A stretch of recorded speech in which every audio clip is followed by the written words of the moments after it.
Human trafficking is a crime that can take place within and outside a country's borders, as victims can be lured by traffickers from poorer areas to richer areas for purposes of exploitation. However, due to transnational nature of human trafficking, a country can be defined as an origin, destination, and a transit country for human trafficking. Reports indicate that Sri Lanka is an origin and destination country for human trafficking, and to a lesser extent, a transit country. This is important to distinguish because response mechanisms for human trafficking, such as identification, victim protection services, and even targeted prevention and outreach efforts, should be designed based on the prevalence of human trafficking in a country. An estimated number of 200,000 Sri Lankans migrate for work every year. This is an avenue for most traffickers to exploit the migration needs of people for their advantage. Some of these migrant workers may be victims of human trafficking, making Sri Lanka an origin country for human trafficking. A country is considered an origin country for the crime of human trafficking when the victim has been recruited using illicit means in one country, but the exploitation element has taken place in another. A destination country is where the human trafficking-related exploitation takes place. Sri Lanka is a destination country for sex workers from China, Thailand, and certain Eastern European countries, and as such, these sex workers could in fact be victims of human trafficking.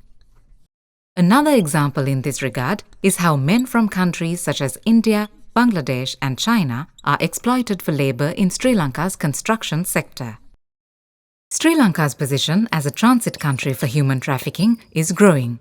A transit country is one that the trafficked persons travel through or that they stay in for a short period before moving on to a final destination country, where exploitation takes place and the cycle of human trafficking is completed. For example, migrant workers from countries such as India and Nepal may use Sri Lanka as a transit point to enter other countries in the Middle Eastern region. The reason for Sri Lanka to be growing as a transit country is because of its strategic geographical location and strict border regulations in neighboring countries such as India and Nepal. Traffickers often find it easier to transfer victims through Sri Lanka to avoid detection of human trafficking in India, which has very stringent prevention mechanisms for sexual and labor exploitation.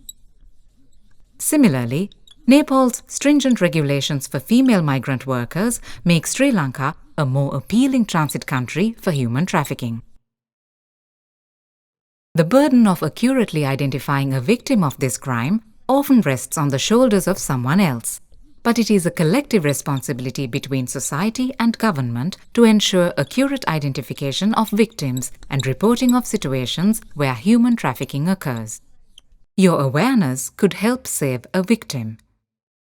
The Asia Foundation, together with the National Anti-Human Trafficking Task Force in Sri Lanka, has developed a screening tool to help authorities to determine whether a person suspected of being subjected to exploitation is, in fact, a victim of human trafficking. To learn more about trafficking in persons and how you can be a part of the fight against this crime, please click on the link at the end of this video.